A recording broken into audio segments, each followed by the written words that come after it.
12:03 p.m. Amina sat on a shaky plastic chair, staring at the cracked cement floor of her uncle's small house in the village. She was only 22, but life had already hit her hard. Her blouse was torn at the shoulder, her slippers were missing one side, and her stomach was growling. She'd only had a small plate of watery beans since morning. Outside, her uncle, Baba Tund, was pacing back and forth, his singlet wet with sweat under the hot sun. His debts in the village were stacking up. He owed the Gary seller who'd been complaining about him, the pepper trader who'd cut him off, and even the barber who hadn't been paid for last week's shave. Now, he'd come up with a plan to get out of his mess. He was going to sell Amina off. That evening, he called her out to the dusty compound. "You're getting married tomorrow," he said, his voice rough, not even looking at her. Amina's heart sank deep. "To who?" she asked, her voice shaky. "To a man who can fix this family's problems," he answered sharply, turning away. Tears filled her eyes.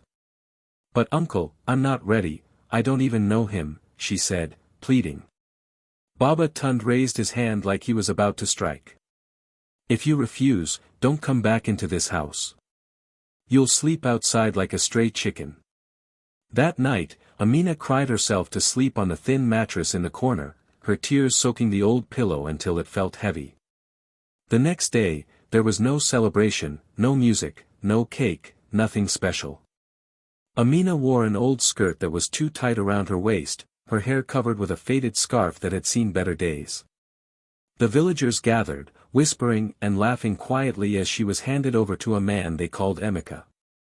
Emeka was a quiet guy, his trousers were patched at the knee, his sandals worn out from walking too much, and his place was a small one-room shack near the village stream, far from the main road.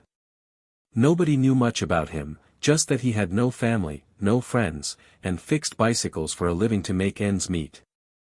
"Welcome," he said softly as she stepped into his little house, her feet dragging. "You can take the mattress, I'll sleep on the floor." Amina was stunned, her mouth opening slightly. She'd braced herself for a harsh husband who'd treat her badly, but Emeka was kind. He gave her a plate of boiled yam from his pot, fetched water from the well himself, and never raised his voice at her, not once. 1 week after their quiet marriage, Emeka sat outside fixing a bicycle tire while the sun dipped behind the palm trees, turning the sky orange. Amina was inside, sweeping the floor with a short broom and humming a tune from her childhood. She wasn't so tense around him anymore, she didn't just sit silent or stare at the wall all day like before. She even smiled sometimes, laughed a little when he said something funny. "Amina," Emeka called gently from outside. She stepped out, wiping her hands on her wrapper. "Yes. I've been thinking," he said, setting the tire down and looking at her. "It's time we moved to Lagos." Amina looked at him, surprised, her eyebrows going up. "Lagos?" He nodded, rubbing his neck. "I've saved some money, little by little. We can rent a room there and start over. I'll fix bikes or find something to do." Amina sat on a stool beside him, staring at the ground, her mind racing. "Emeka, are you sure? You only know village bikes, Lagos people want fancy machines, big stuff. They won't hire you." He smiled faintly. "I know, but don't worry. If nobody takes me, I'll carry loads at the market or drive Okada. I'm not afraid to start small." Amina sighed, her shoulders slumping. "I'm just scared, Lagos isn't like this village." "I know," he said, nodding, "but we can't stay here forever. This place is dragging us down. Even a single room in Lagos is a step forward." Amina looked into his eyes, there was no arrogance, just quiet hope. He wasn't pushing her, he was asking her to come along with him. "Okay," she said finally, her voice low. "Let's go. I'm with you." Emeka smiled wide. "Thank you, Amina." The next morning, they packed their things quickly. Amina had just 3 blouses and 1 wrapper, Emeka had 2 shirts, a trouser, and his toolbox. They climbed into an old Malu bus heading to Lagos, squeezing in with other passengers. The journey was long and rough, the road was full of potholes, and at one point, the bus broke down, the driver yelling as everyone got down to wait in the heat. When they finally got to Lagos by evening, the noise hit Amina hard, cars honking, traders shouting, smoke from suya stands and generator exhaust filling the air. "Emeka, this place is too loud," she whispered, holding his hand tightly like she might get lost. He laughed a little. "You'll get used to it, don't worry." They took a yellow Danfo to a quiet street in Oshodi where Emeka had already paid for a one-room apartment. The landlord, a chubby man with a toothpick in his mouth, tossed them the key. The room was small, one bed, a shaky fan, a tiny window with no curtain, but it was clean. Amina sat on the bed and smiled faintly. "It's small, but it's ours." The next morning, Emeka got dressed and went out to look for bike repair work. Amina stayed behind, cleaned the room with a rag, arranged their few plates and pots, and cooked rice with the last of their kerosene. Emeka came back that evening, looking worn out, his shirt sticking to his back. "How did it go?" Amina asked, setting a plate for him. "Tough," he said, sitting on the bed. "I went to 4 shops, 2 said they're full, the other 2 said they need people who know fancy bikes, not village ones." "I told you," Amina said quietly, sitting next to him.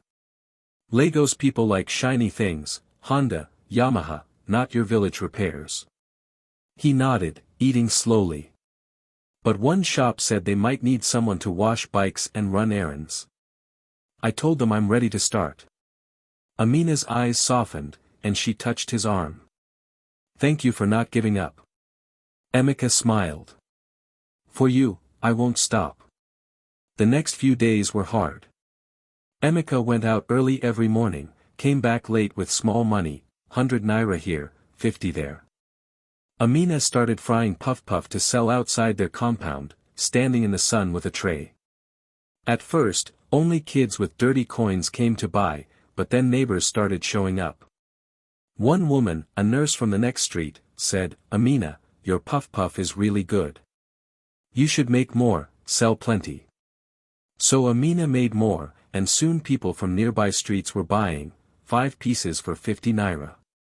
One lady even asked her to supply 2 trays for a birthday party down the road. Emeka noticed one evening and said, "Your hands are blessed, Amina." She laughed, mixing the dough. "At least one of us has some talent for this Lagos life." He touched her shoulder gently. "Don't say that. I know my own time will come." One Saturday morning, Emeka's old Nokia phone rang, an unknown number flashing. He almost didn't pick it, thinking it might be a scam, but something made him answer. "Hello. Is this Emeka Okoye?" a deep voice asked. Emeka's heart skipped a beat. "Yes, who's this?" "This is Mr. Chucks from Top Gear Repairs. We got your name and some bike sketches 2 weeks ago. Can you come for an interview Monday morning?" Emeka was confused, scratching his head. "Which sketches? Who dropped them?" The man laughed loudly. "Ask your wife, she'll know." Emeka turned to Amina, who was pretending to fold clothes in the corner. "Amina, did you send my drawings to a company?" She dropped the blouse, caught off guard. I saw your sketches one day and thought they were good. I took them to Top Gear, but I didn't tell you because I didn't want to get your hopes up if it didn't work." Emeka was speechless, his mouth open. "You believe in me that much?" She nodded, her eyes soft. "More than you believe in yourself." He pulled her into a tight hug, his chest swelling. "You're not just my wife, you're my strength." Monday morning came bright and early. Emeka wore his cleanest shirt and trousers, Amina helping him fix his collar and packing a small bag with a bottle of water and groundnuts. He looked nervous, pacing the room, but she held his hand firmly. "You'll do well," she said, smiling. "Pray for me," he replied, his voice low. "I already did," she said, kissing his forehead quickly. After he left, Amina sat by the window, watching people pass, Okada speeding by, women balancing buckets, thinking about their new life in Lagos. Then a loud knock came at the door, sharp and sudden. "Who's there?" she asked, standing up. "It's me, Blessing," a loud voice answered. Amina opened the door slowly, her heart sinking. Blessing stormed in, tight jeans, fake eyelashes long like broomsticks, red lipstick shining, chewing gum like she was pounding yam. She looked around the small room like it was trash, her nose wrinkling. "So this is where you live now?" Amina, the village beauty, married to that broke bike fixer. Amina stayed calm, folding her arms. "Blessing, what's your problem?" Blessing laughed, loud and mocking. "Tell me the truth, is it because Emeka is good in bed? That's why you can't leave this poor life?" Amina stood up quickly, her anger rising. "Are you crazy?" Blessing grinned, leaning closer. "Relax, I know one guy, handsome, rich, drives a Benz, single. He can pull you out of this rubbish life." Amina's face hardened like stone. "You came to my house to insult my husband and try to sell me off like Accra. Get out now." Blessing blinked, stepping back. "I'm trying to help you, help yourself first," Amina shouted, pointing at her. "You're the one jumping from man to man, married men, Okada riders, even jobless guys living off their mothers. I'll never leave my marriage, not for you, not for your rich boyfriend, not for anyone." Blessing's face turned red. "You're calling me a loose woman?" Amina pointed at the door, her voice loud. "Out! Don't come near me again, you wicked girl. You're alone and bitter, that's why you want to ruin my home. Never." Blessing hissed, her gum popping, and marched out, slamming the door so hard the frame rattled. Amina sat down, shaking with anger, and muttered to herself, "Peace is better than money without respect. I married Emeka for peace, not his pocket." That evening, the sun had set, and a cool breeze was blowing outside. Emeka came back, tired but smiling, his shirt untucked. "I'm back," he said, dropping his bag. "Welcome," Amina said, helping him take it off. He sat on the bed, stretching his legs. "Today went well, they liked me, said I should come tomorrow." Amina smiled faintly, but her heart was still heavy from Blessing's visit. He noticed, sitting up. "What happened? Your face isn't bright." She sighed deeply and sat beside him. "Something happened after you left this morning." She told him everything, how Blessing came, what she said about him being poor and useless, how she laughed at their small room, how she suggested Amina leave him for a rich man, even saying maybe he was only good in bed. Emeka's face changed, his jaw tightening, fists clenching. "She said that?" Amina nodded slowly. "She insulted you, insulted me, tried to break our home." Emeka shook his head, hurt but calm. "That girl is foolish.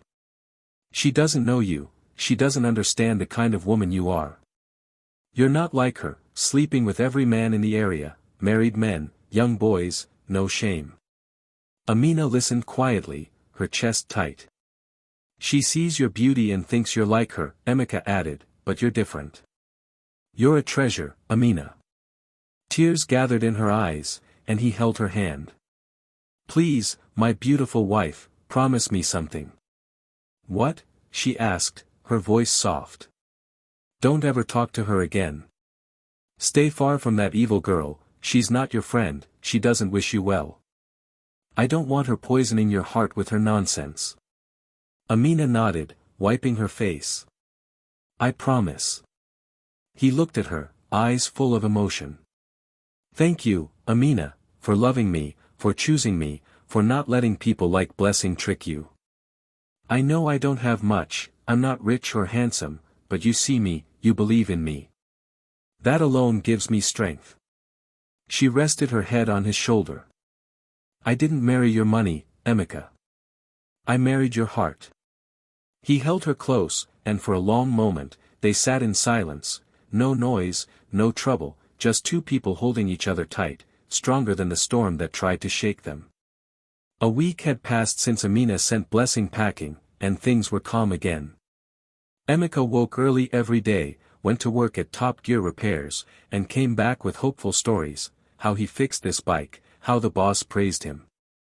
Amina would sit and listen, smiling, her heart full of joy. His job was going well, he'd impressed everyone with his neat work and quiet attitude. His boss, Mr. Chucks, was a wealthy, powerful man, strict but fair, and he liked Emeka because he was humble and didn't cause trouble. One sunny afternoon, after Emeka finished fixing a shiny Suzuki bike, Mr. Chucks called him into the office. "Emeka, come sit," he said, waving at a chair. Emeka sat quietly, hands on his lap. "You know, since you started here, I've only heard good things about you," Mr. Chucks said, leaning back in his big chair.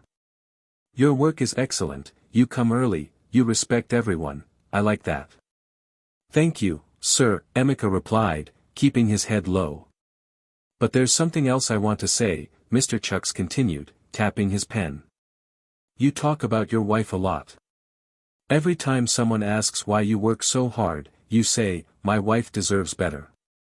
When we talk about peace, you say, 'My wife gives me peace.' When we talk about blessings, you say, 'My wife is my biggest blessing.'" Emeka smiled shyly. Mr. Chucks leaned forward. "Now I want to meet this special woman you've made sound like an angel." Emeka's eyes widened. "You want to meet her?" "Yes," Mr. Chucks nodded. "In fact, I might even find something for her to do in one of my businesses." Emeka's face dropped a bit. "Sir, she doesn't have a certificate. She didn't finish school, no office experience." Mr. Chucks waved it off. "That's not a problem, we'll train her. Sometimes a good heart is better than a certificate. Just tell her to come, I want to meet the woman behind the man." Emeka stood up, his heart racing. "Thank you, sir. I'll tell her." As he left the office, he couldn't stop smiling, his steps lighter, his chest full of joy. "I can't wait for him to meet Amina," he thought. "Let him see the wonderful woman I see every day." That evening, Emeka came home from work excited, a big smile on his face. He opened the door and walked straight to Amina, who was stirring soup on their small stove. "Guess what?" he said, almost bouncing. Amina looked up slowly. "What happened?" He sat beside her, took her hand, and said, "My boss wants to meet you." "Me?" Amina's eyes widened. "Yes," Emeka grinned. "He said I talk about you all the time, how you've stood by me, how you've supported me, how you give me peace.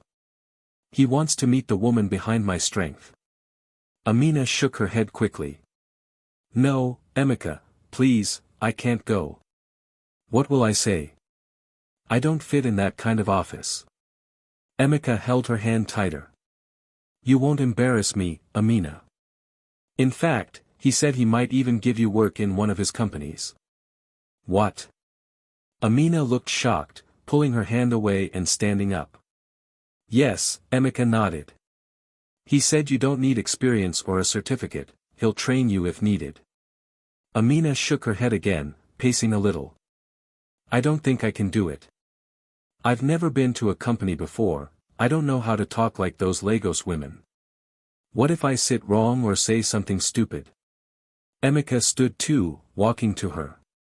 "Listen to me, Amina, you have what many people with degrees don't have, respect, humility, wisdom, a good heart. That's what my boss saw through me, that's what he wants to see in you." Amina turned her face away, still unsure, biting her lip. "But my clothes are old, I don't even have shoes that match. What will I wear?" Emeka put his hands gently on her shoulders.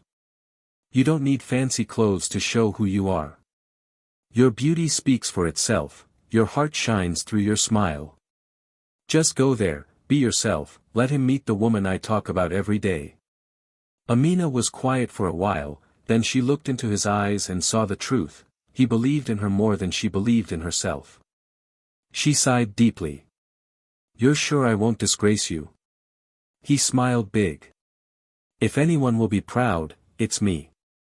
You're my crown, Amina, you've helped me rise. Let the world meet the reason I'm standing today. She nodded slowly, still nervous, but something in her heart felt warm. The next day, Amina got ready slowly, her hands trembling a little. She was still scared, but Emeka had convinced her the night before, telling her over and over, "Don't be afraid, just go meet him. He just wants to talk, he's a good man." So she wore her best skirt and blouse, tied her hair neatly under a scarf, and left the house. Top Gear Repairs was a big place, glass building, clean compound, security men standing like statues. When Amina walked in, her legs were shaking. She told the receptionist her name, and after a short wait, they sent her upstairs. She knocked gently on Mr. Chucks's office door. "Come in," he said, his voice loud.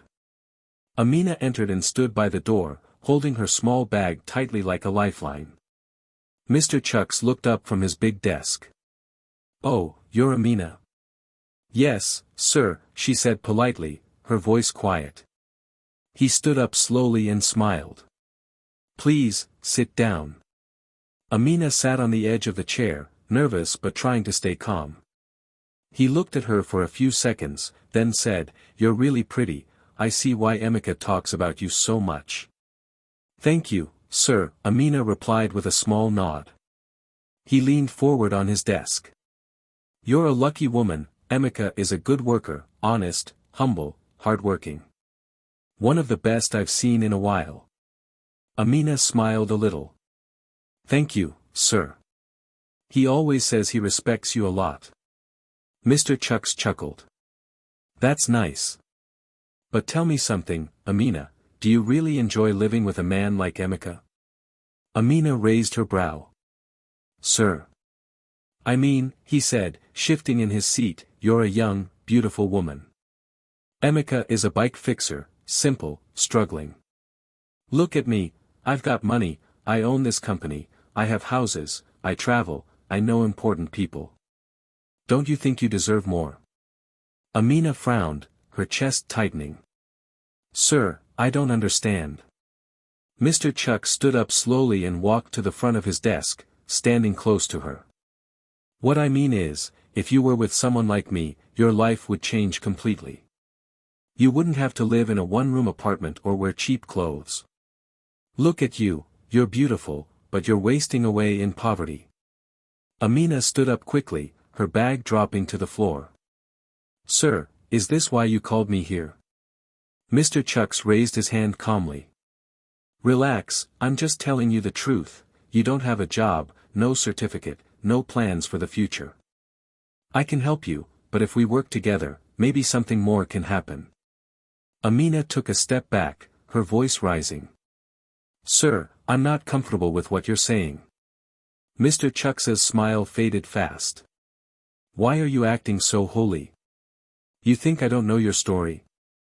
You're just a poor village girl your uncle sold to a man, don't act like you're some queen."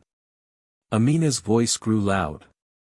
"You're a disgrace, sir. You told my husband you wanted to help me, but you called me here to insult me and disrespect my marriage. Shame on you," he hissed, pointing at the door. "Get out of my office." Amina laughed boldly, picking up her bag. "You don't need to tell me twice. But listen well, don't you ever speak about my husband again. You're not even worthy to clean his shoes. If I see you near my house or hear your name again, you'll see that peace isn't my weakness." She walked out with her head high, leaving Mr. Chuck standing there, fuming like a generator without fuel. Amina stormed home fast, her legs moving quickly, the sun beating down, but her anger was hotter. Her heart was pounding as she replayed every word Mr. Chucks had said, the insults, the disrespect, the way he'd looked at her like she was something to buy. She pushed the door open and sat on the bed, breathing heavily. So this is the kind of man Emeka is working for, she thought. A rich fool in a suit. She just picked up her wrapper to change when her small phone started ringing, an unknown number. She frowned and answered slowly. Hello. A calm, deep voice came through. Amina, it's me, Mr. Chucks. She froze, her eyes widening. How did you get my number? He chuckled lightly. You forget I'm the boss. I can get anything I want. Amina stood up slowly, her anger rising again. What do you want? I just called to tell you to calm down, he said smoothly. Don't tell your husband what happened today. If you do, I'll fire him. I'm not joking. Amina's mouth dropped open. What? Yes, Mr. Chucks continued, like he was doing her a favor. Emeka needs this job. If he loses it, what will you eat? You want to go back to frying puff puff and soaking Gary every day? Think about it. I'm not asking you to love me, I'm just saying if you agree to be with me for a while, I'll change your life. You'll wear gold, drive cars, travel. Just give it time, I know you're smart. Amina closed her eyes, pressing her lips together, the room silent for a moment. Then she exploded. Shame on you, Mr. Chucks. He didn't reply. You're a grown man, and this is what you use your power for, threatening a poor man's wife. You think I'll be afraid of you because you have money? You don't know me. Calm down. No, I won't calm down. Amina shouted, her voice shaking the walls. You say you're not married, you have money, you have cars, but no woman wants you. Have you asked yourself why? It's because you're useless, heartless, and full of pride. Mr. Chucks hissed quietly. Go find women your age, Amina went on. There are plenty of old, lonely women out there, go bother them, stop chasing young girls like a hungry goat. Amina, don't call my name, she cut him off. And don't ever call this number again. If you try to sack my husband, I swear, the whole of Lagos will know the kind of man you are. I'll shout it, I'll write your name on every wall. I'm not afraid of you. She ended the call sharply, threw the phone on the bed, her heart still racing. She was shaking, but not from fear, from courage, the kind that comes from knowing she'd done the right thing. She sat down, staring at the wall. I don't care what happens next, she whispered, but I'll never betray Emeka. Never. That evening, the air inside their small room was heavy. Amina sat on the edge of the bed, her mind full of everything that had happened, Mr. Chucks's shameless words still ringing in her ears like a bad song. But her heart was calm, she'd stood her ground, she'd protected her marriage. The door creaked open slowly, and Emeka stepped in, looking tired but hopeful. Amina, he called softly, dropping his bag. She looked up, her eyes serious. Emeka, sit down. He frowned, sitting beside her. How did it go? There was a long pause. Amina took a deep breath and started. Emeka, I need to tell you something, and I need you to listen carefully. He frowned deeper, sitting up straight. She told him everything, from the moment she stepped into Mr. Chucks's office, how he praised her, then turned around and insulted both of them, how he called her later and warned her not to tell Emeka, threatening to fire him, how he promised riches if she agreed to be with him. Emeka's eyes widened, his jaw tightened, his fists clenched hard. That devil, he muttered under his breath. I'll go there tomorrow and face him like a man, he can't insult my wife and get away with it. No, Emeka, Amina said gently, holding his hand. You won't go there. You won't beg him, you won't fight him. Then what do you expect me to do? He asked, his voice rising. Keep working for a man who tried to destroy our home. Amina looked into his eyes, steady. No, you're going to stop working there. Emeka blinked. Stop. Yes, Amina said firmly. Leave that place. Don't wait for him to fire you, quit with your head high. Let him keep his job, his money, his dirty character. You're better than that. Emeka sighed, rubbing his face. Amina, but money, what will we do? She smiled faintly. We'll sell Puff Puff. Emeka stared at her like she'd lost it. Yes, she nodded. You remember when I was selling Puff Puff before, neighbors liked it, some even asked me to supply for parties. We can make it bigger now. You'll help me, I'll fry, you'll package, deliver, market it. We can call it, Amina and Emeka Puff Puff.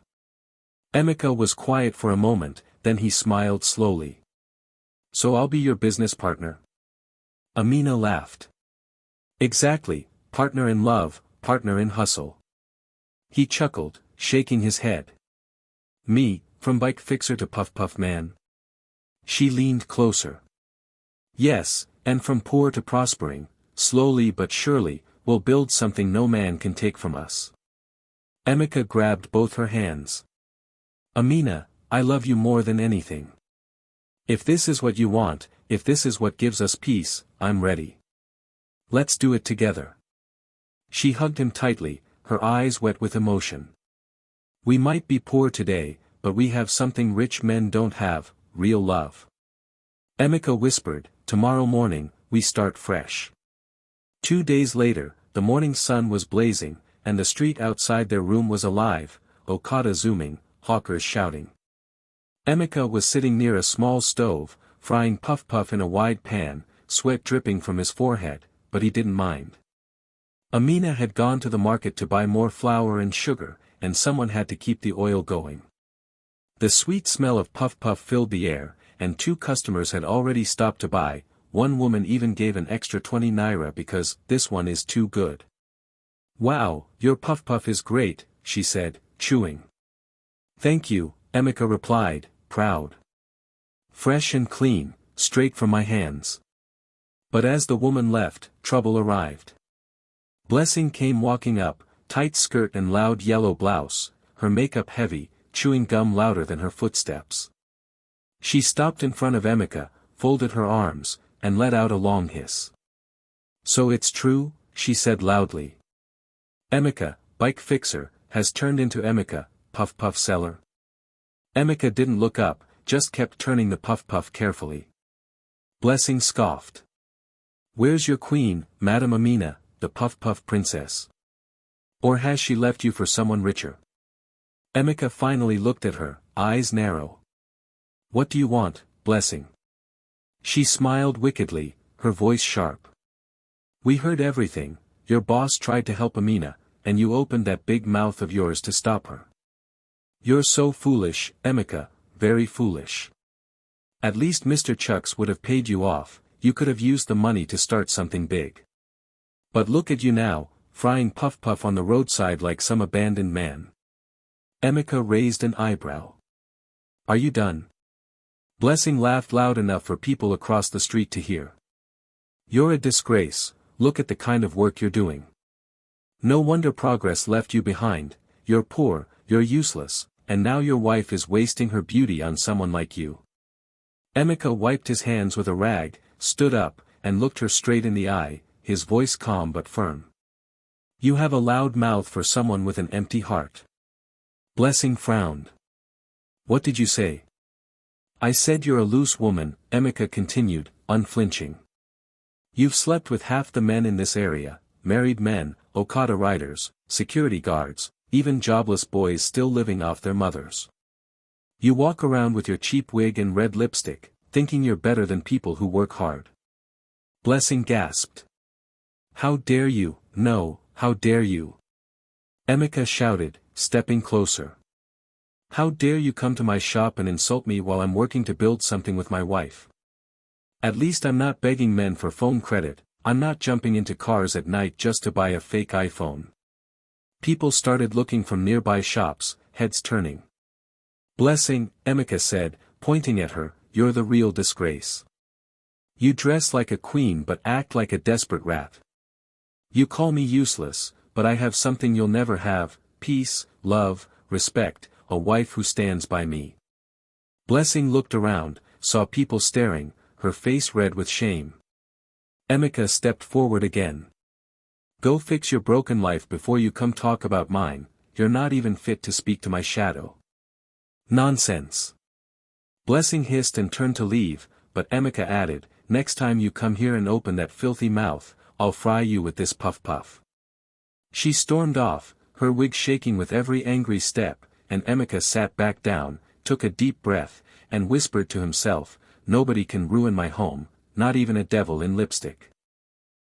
A month passed quickly, and Amina and Emeka's puff-puff business was moving forward, slow but steady. They didn't have much, but every day they sold enough to eat well, and laughter had returned to their home. The shame from before was gone, people in the neighborhood even started respecting them, saying things like, "This couple really love each other, and they're building their future with their own hands." One bright afternoon, Amina came back from the market with a wide smile and a small nylon bag full of cash. "Emeka," she called, her voice bright with joy. Emeka came out, wiping his hands on his trousers. "You're smiling like someone who won the lottery," he said, laughing. Amina grinned. "Actually, I did." She opened the nylon and poured the money on the bed, hundreds of naira notes spilling out. "I've been saving little by little, and now it's enough for you to start a small bike shop." Emeka was shocked, his mouth open. "You did this for me?" "Yes," she said, nodding. "I know bikes are your dream, you left it because of all the stress and insults, but you're good at it. You can buy tools, rent a small space, start again." Emeka stood there quietly, deeply touched. He stared at the money, then at Amina. "You saved all this for me?" he asked softly. "Yes," she nodded. "It's your turn now." But Emeka shook his head. "No, Amina, you've worked hard. Use the money to grow your puff-puff, buy a bigger fryer, rent a kiosk, print labels, Amina puff-puff. My time will come."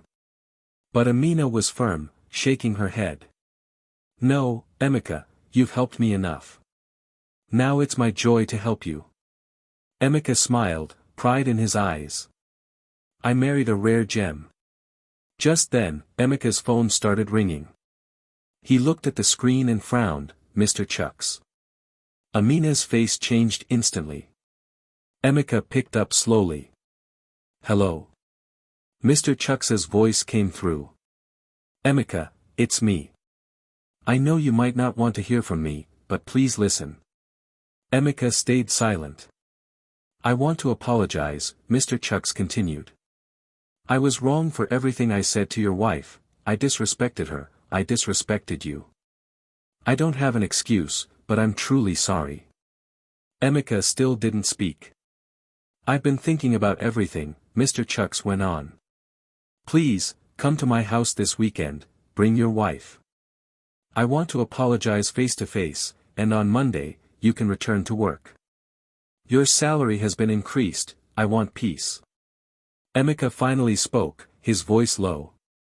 "With all due respect, sir, how could you try to take my wife behind my back and then act like nothing happened?" There was silence on the line. "I deserve that," Mr. Chuck said slowly. "It was a terrible mistake, Emeka. I've been dealing with a lot, but I promise you, what I did wasn't me. I lost control, I just want to make things right." Emeka exhaled loudly. "All right, sir. We'll see you this weekend." He ended the call. The moment he turned around, Amina was staring at him, arms crossed, her face tight with disappointment. "I knew it," she said coldly. "I knew that was your boss, and you agreed." Emeka raised his hands quickly. "Amina, please listen, you agreed we're going to his house this weekend?" Amina asked, her voice sharp. "After everything he said to me, after he insulted me and called me names?" "Emeka, you've disappointed me, you know what he did, you heard what he said, and now he waves money and a promotion, and you forget all the pain."